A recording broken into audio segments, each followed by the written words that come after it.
me, Hello. the gorgeous Ellie Mackenzie. Thank you Hello. for joining me. You are one of the Oddsocks team, the mastermind that is Oddsocks, that has been going for 30 years. Yeah, 31 years this year. Can you help us by giving us some background as to what Oddsocks is, who you are, where you and Andy met, all in the space of 3 seconds, please. Off you go now. 31 years of history. Okay, so Andy and I both met at drama school, training to be actors at the Webber Douglas Academy, dramatic art, which is no more, but was there for a very long time. And part of that process, part of our kind of final situation was that we had to work on a Shakespeare piece as a one-person show. We enjoyed that so much and both got chosen to sort of show it to the rest of the school, which is a real great honour, our two individual one-person shows. We thought we like this, and we particularly engaged with our Shakespeare tutor, an amazing lady called Judith Chick, who was about 93 in 1983, so bless her. But anyway, so we did a two-handed one, I think, of Ariel and Prospero. And we realised that, I mean, even though we've been in the same class together for a long time and done odd bits and pieces, we worked really well together and we enjoyed working together. So that became, I mean, we were together as a couple by then anyway. And so after we left drama college, it became very obvious that if we wanted to work as actors, apart from odd bits here and there, we both appeared in various productions at the Young Vic or other places, you know, national tours and things, that we needed to create our own company, which we did. We literally invested £90 in creating our own company. This is 1986. And that £90 was spent in getting a brochure together. This is pre-internet. Oh my God. Pre-internet days. And we put a brochure together of all the things that we could do. We sent it out and we had something like a 60% return on bookings on that one mail out that we did. That's extraordinary. Crazy. I mean, I can't imagine that happening, you know, these days. Yes. And so just to help us understand, because obviously I've spoken to Adrian at Hot Buckle already, who is my husband, and I run Hot Buckle with him. But our company is very different to yours. Yours is has a much bigger production value historically, but you've now, however, it didn't in the beginning. So give us a bit of an idea of the kind of the size, if you like, of the company and the kinds of shows that you have been doing up until now. Okay, so the size currently that we're at is that we produce 2 main tours a year, 2 national tours. So one is in the summer in the open air, and in recent years it's been about sort of a 70% open air, 30% indoor production of Shakespeare. And that happens every summer. And then in the winter, since about 1994, we've been doing productions of classic tales, which have been in theatres. That's again has traditionally been about a 3-month tour. The summer is about 3 months. Then in between that, there's lots of other work as well. So we have had a regular commitment to Chatsworth House to provide their actors for interpretation, and that's a sort of 7-day-a-week gig twice a year for about 3 months. And then apart from that, there is a lot of corporate work as well over the years that's gone up and down actually as recessions have hit and come out of recessions, and then recessions have hit. We've gone through 3 recessions, national, you know, recessions in our time, and survived them all to date. So the corporate work comes in, and that's a big bonus. And once upon a time, for a short window of time, our corporate work was subsidising our touring work, and then in recent years it's been the other way around. Interesting. Okay. So it's a big production. As big as one could get, considering our scale of staffing. Yes. Couldn't get any bigger than that. You and Andy perform alongside these actors you employ. You do one tour, he does another. How does that work? In recent years, it's been more actually Andy doing both, because that does all the tours, and I stay here. It's varied from years to years. We used to tour both of them together, and then we had children, and so it became, and for a while we took, with just one son, we toured still together and took a nanny with us. And then when Felix became old enough, he had to go to school, and when our second child arrived, it became evident that we couldn't tour together all the time, you know, couldn't go on the road for the whole time unless we had a big structure. So we shared it. So I would traditionally go out on the winter tour, Andy would go out on the summer tour, then we'd swap round. In more recent years, everything else that's come in with it, the Chatsworth work and everything else, has meant that actually we've needed somebody consistent in the office. Yeah. And it was a decision that well, I think if Andy were in the office, you know, full time, I'd come home and find him under the floorboards. It would just, you know, not be his bag at all, whereas it's much more mine. So it varies still. I mean, the last time I went out on tour was a couple of years ago. Okay, so that's great. I think we've got a really good picture of what we needed to know to then help us understand a little bit about how COVID-19 has affected you. So yes, tell us, what has changed for you? What's changed is there's no work, literally no work.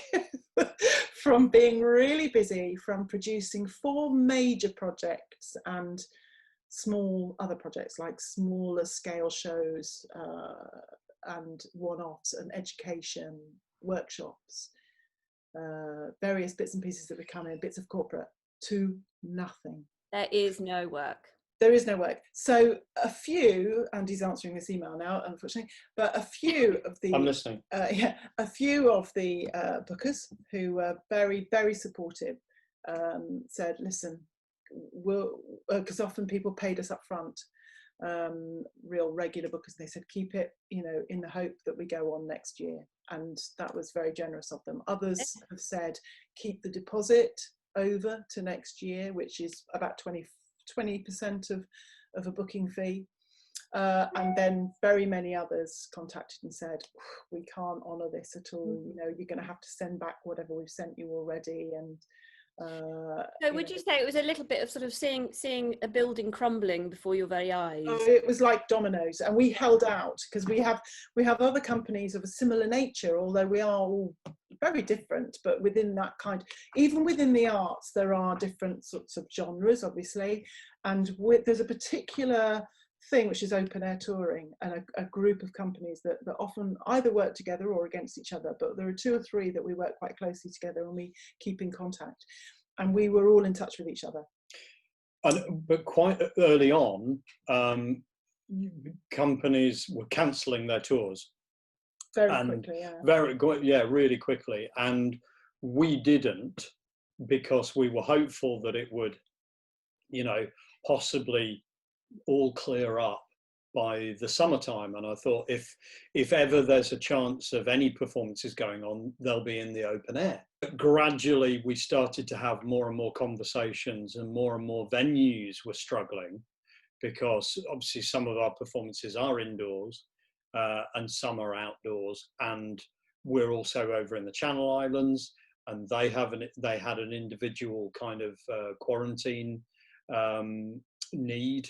And so we were coming into sort of discussions about whether they would be quarantining and all sorts of things. And then when it came to sort of May time, I think we had a few conversations and reached a point of saying, do we do anything or do we do nothing?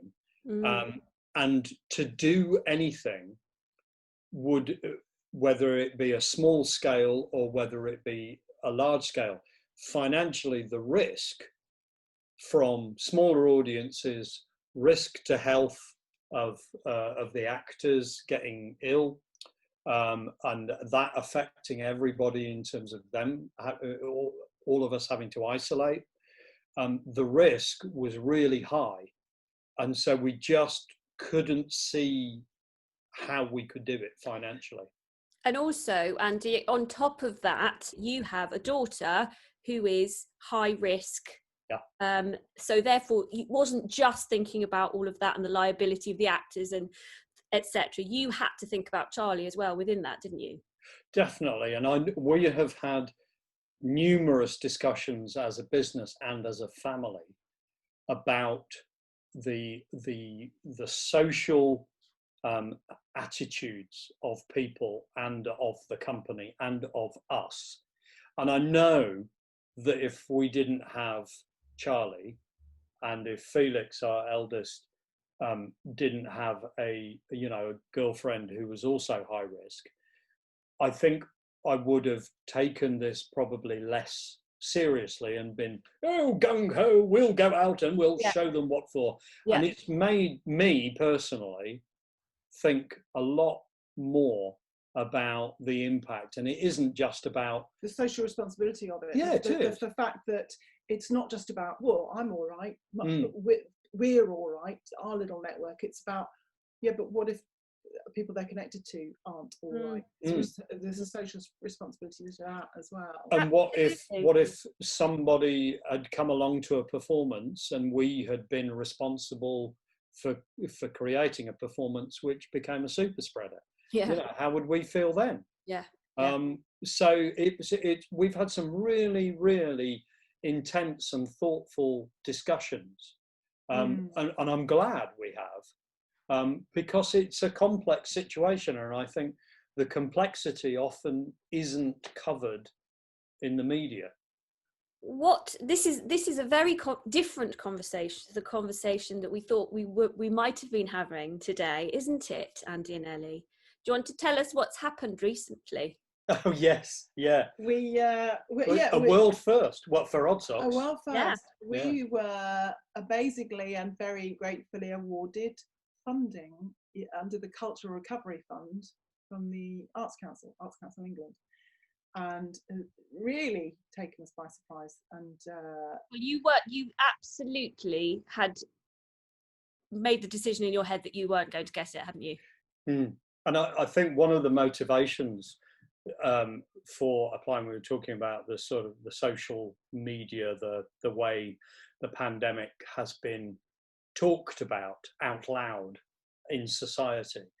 As soon as, the Chancellor announced 1.57 million to rescue the arts, billion, then suddenly everybody said, oh, the arts is fine.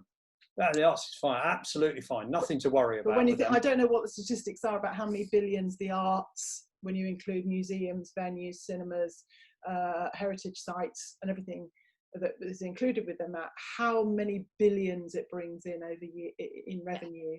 VAT alone.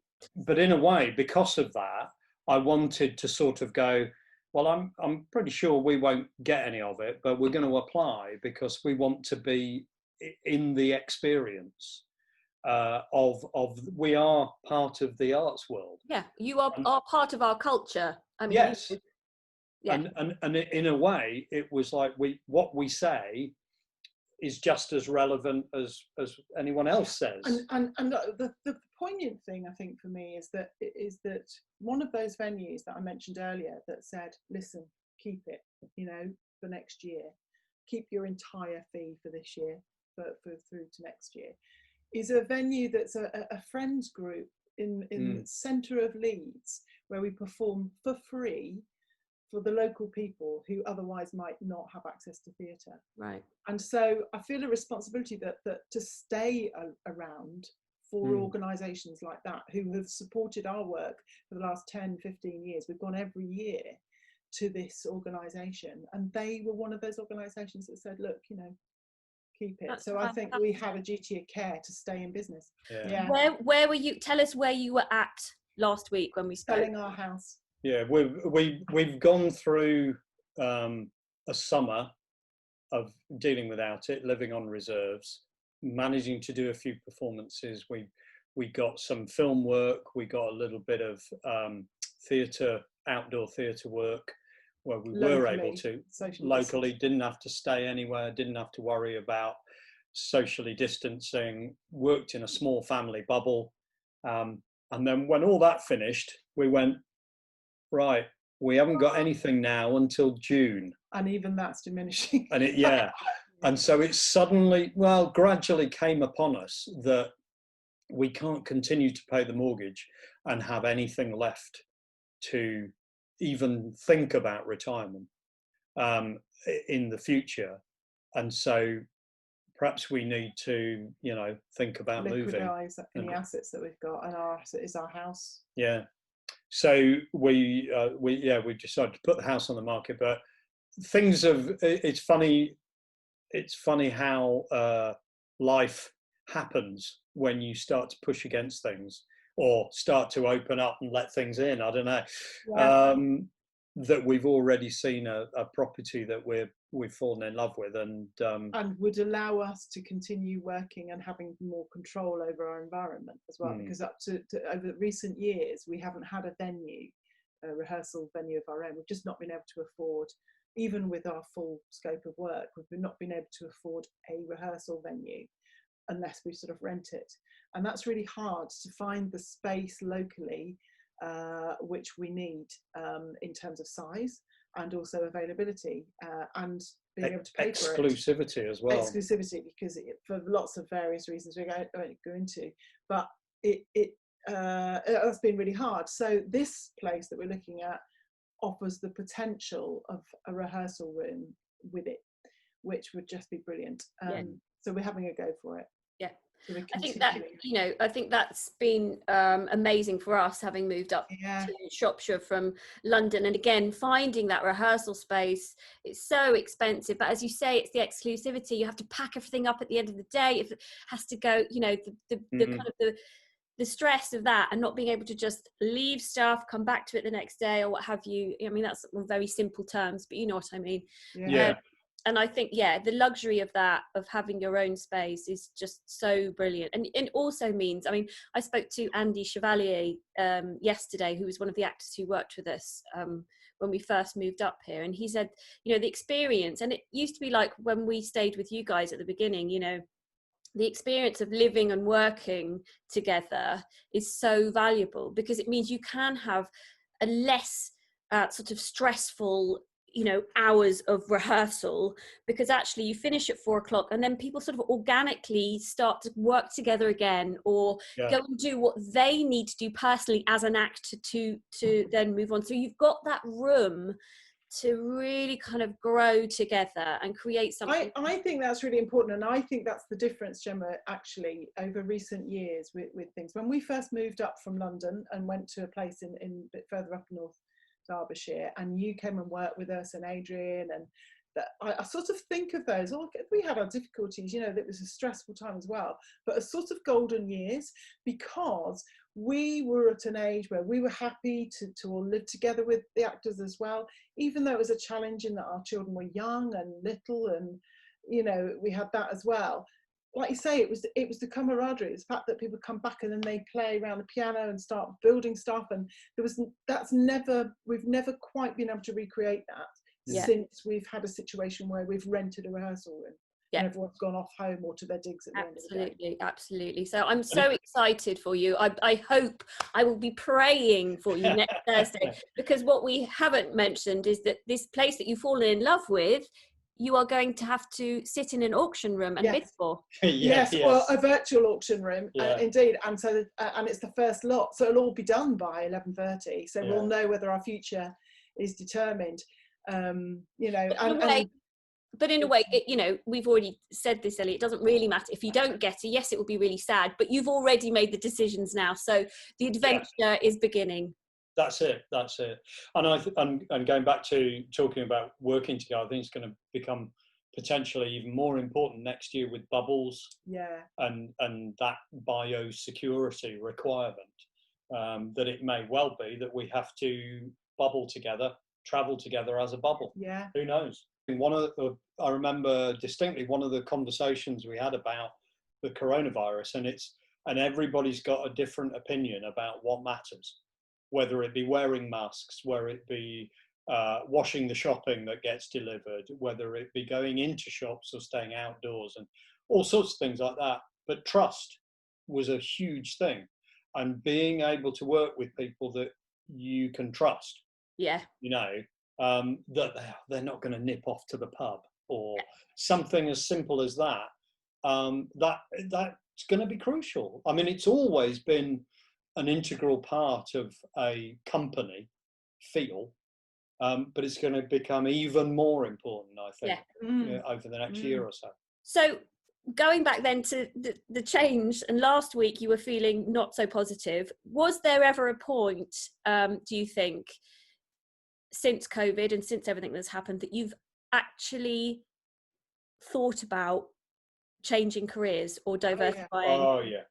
And not just during this, you know, I remember a time, it was about, I suppose it was about 8 years ago, when the last recession, 2008. No, that can't be right. Something, 12 years ago. 12 years ago. Where we literally had decided, hadn't we? And we came in this room, and we sat down. We thought, right, okay, what else can we do? And we looked on like the Guardian jobs advert or the local advert and thought, wow, we're not qualified for any of that. You know, it was purely that we felt neither of us were qualified or experienced in the traditional ways to get any other work. So we thought, we'll have to carry on. Yeah. So we did. And then with COVID, definitely we've thought, well, we're going to have to think of something else, because there isn't this, and that may still happen. You know, there's no more security on it. Who knows how long this thing's going to go on for? Well, I was going to say also the funding, you have to spend that by March. So if this goes on for another year, you'll be in the same position next year. So absolutely. And one of the questions I asked Ado actually was because we got funding right at the beginning.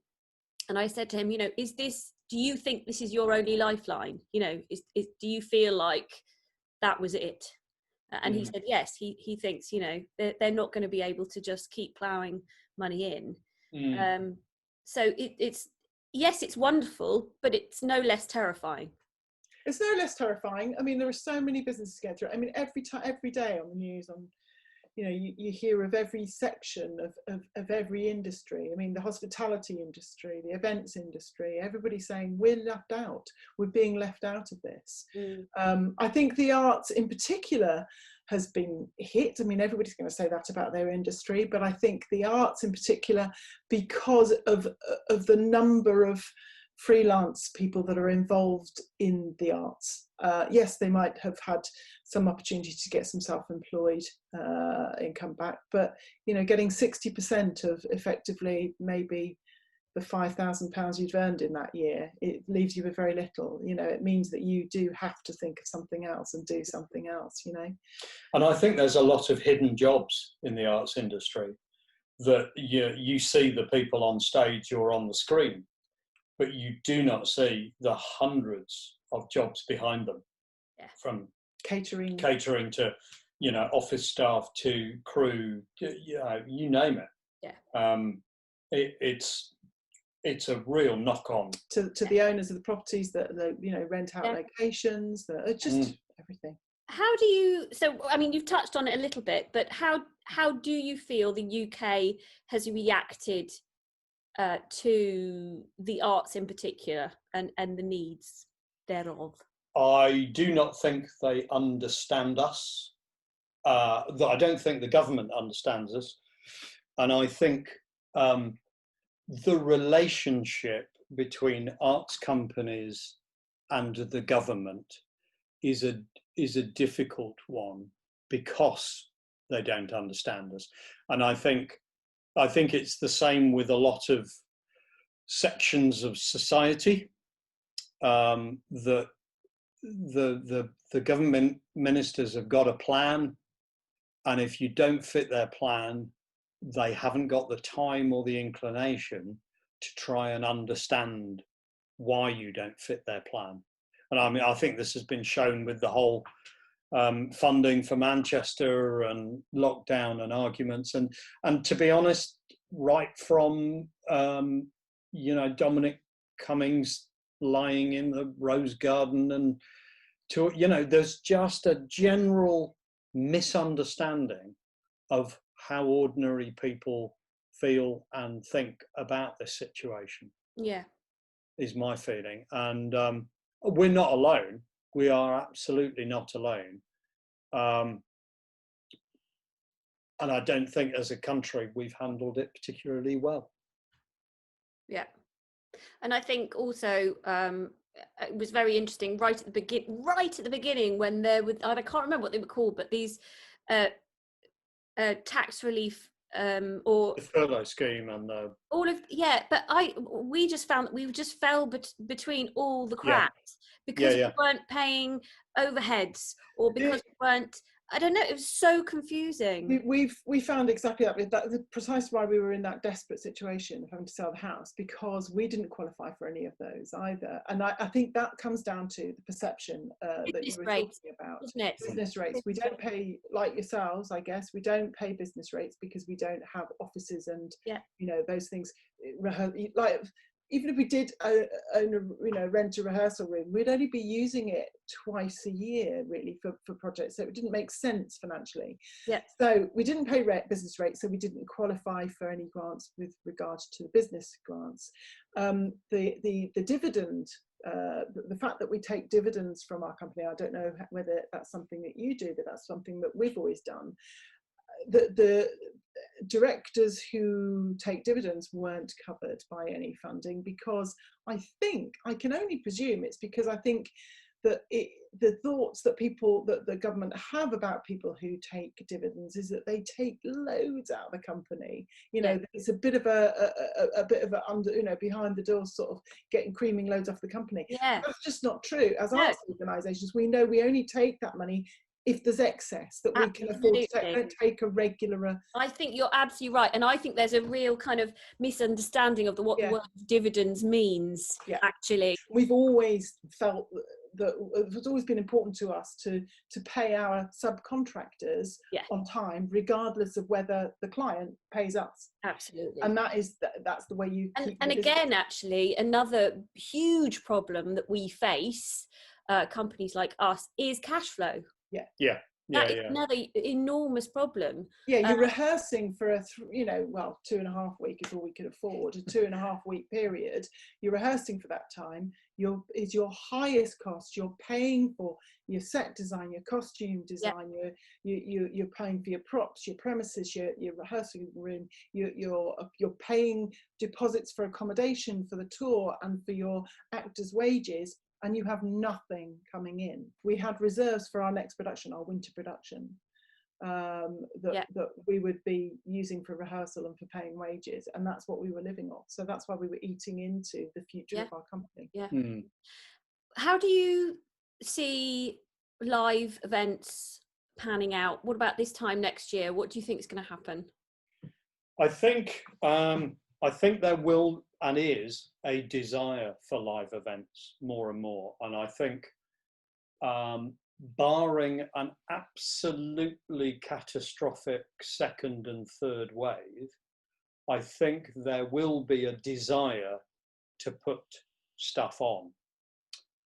Whether the infrastructure of venues will still be around, whether there will be almost a glut, which means that people won't be able to afford to do everything.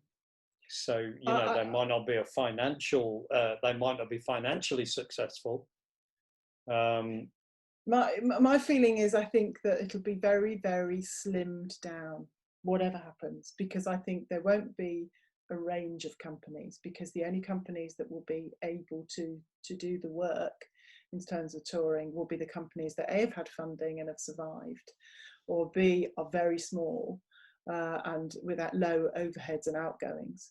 And that sort of middle ground won't be there, and nor will the unusual venues. So I think whatever will be out there will be very traditional and very streamlined. I can't see that there will be personally much kind of variety. I think there will still be the same amount of variety, but not the same amount of venues, stroke bookings, stroke audience. Because I think who survives out of this is a little bit random in terms of, whether they get funding, whether they've got a kind of venue that can do this and diversify and, have a bit of that. I just don't see I mean, a lot of our venues, and certainly a lot of other companies' venues who do similar work to us, are run by, brilliant old retirees who used to do this, that and the other, and have got a community spirit and are prepared to stick their necks out and put something on. And that's my fear, is that people like that, the kind of, festival runners, the Richard Phillips of the world who runs the Leamington's Festival, who should have retired 20 years ago, but isn't, I can't see people like that having the funding or the inclination or being around. Yeah, or the energy. I Yeah. feel like the energy, I feel like we've had the stuffing knocked out of us a little bit. Yeah, I agree with that. Yeah. So what does Oddsocks look like this time next year? Good question. It will be slimmed down.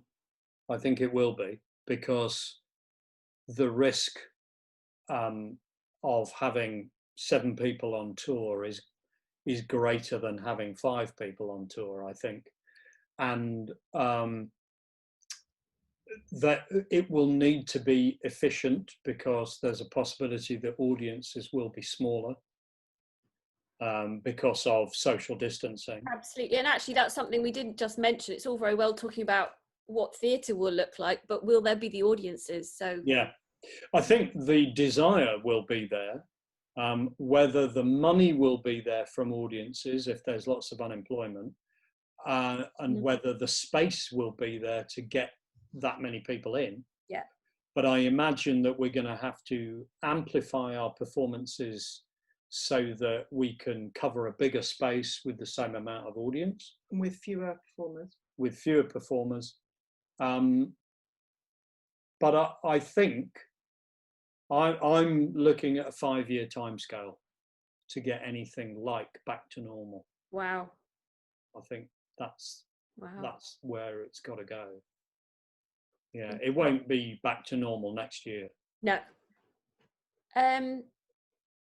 If you could do it all again, if at the beginning of lockdown, knowing what you know now, would you have done anything differently? I would have paid for a music teacher, personally. I didn't, because I was saving money. And what do you mean? Paid for a music teacher to do what? Teach me an instrument. I would have finally nail that trumpet. Yeah, anything. I would have. I feel like I've moved on as a person. You mean you haven't upskilled throughout this, Andy? No, I feel like I should have upskilled, and that really annoys me. That's really interesting. But I do feel like I've developed as a person. Yeah. Okay. Yes, I do actually as well. Feel like you've developed as a person. How have you guys kept yourselves motivated? By keeping busy. And I've realised that, we've all learned things about oneself and ourselves.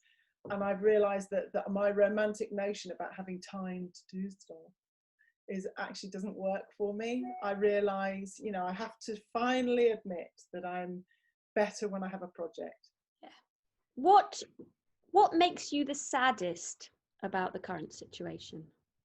For me, the saddest thing is the lack of thought and care that many have for others.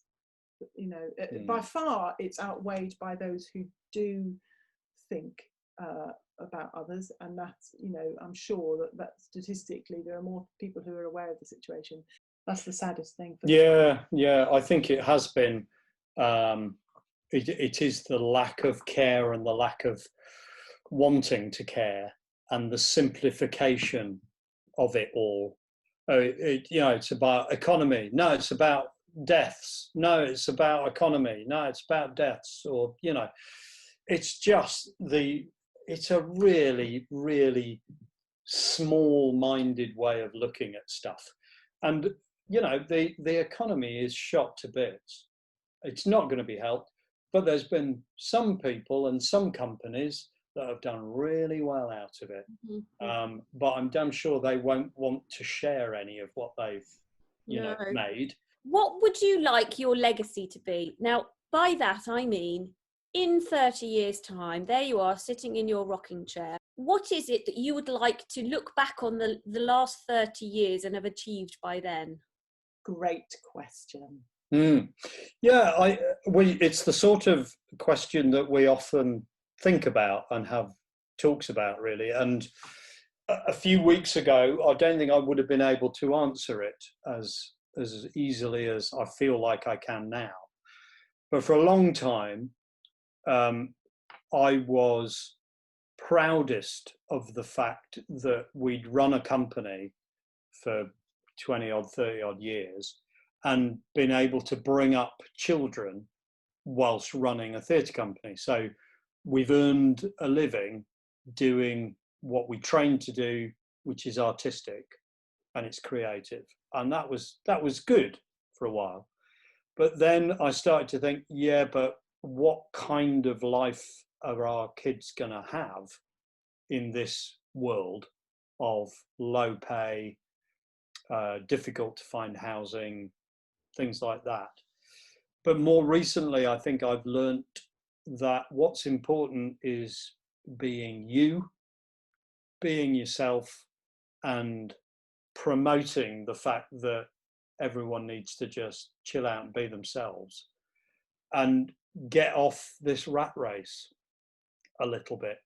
And if we are able to maintain a living by being creative and supporting family and giving them confidence to believe in what they do and what they feel, then the more we can spread that to other people as well, the better. So I think it's about no great legacy other than being proud of being ourselves and doing what we chose to do. Yeah. Absolutely. I think that's lovely. And also, I think, important to mention that a legacy doesn't have to be about anything other than giving people a lot of joy. You've spent 30 years, doling out quite a bit of laughter. Yeah. But also it's enabling and empowering people to make decisions for themselves, so that yes, we have done the audience joy thing, and that's great, and I love that. But the people that have worked for us have brought a lot to us, and we've without trying have been an influence on their lives. Completely. Because they've had an experience, Absolutely. And they take from that experience what they choose to take. And some people have, gone with it and flown with it, and others have gone, I'll put that back in the closet and go somewhere else, But I've had conversations with people who say, I'm become an actor because I saw a show you did, or I still remember that first gig that we did, or the friendships that we built.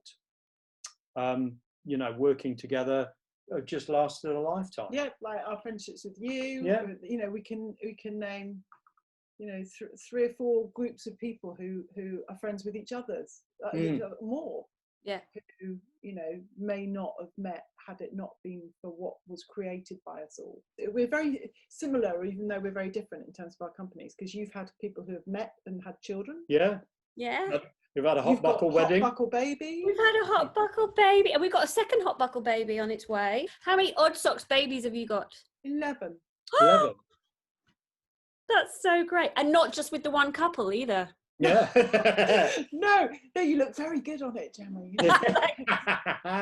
When we had our 25th anniversary party, it was so lovely, and that's what helped me realise how, people that worked for us for a certain time when they were a certain age, they bonded so well with each other. And whilst they don't work for us anymore, we're still in touch, but they're in touch with each other so much as good friends and stuff. And it's lovely. And we keep crossing paths, throughout. And that's lovely. That's all you can ask for, isn't it, really? Brilliant. Yeah, totally agree.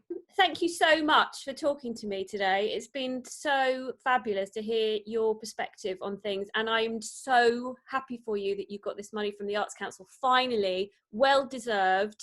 Okay. Don't spend it all at once. No,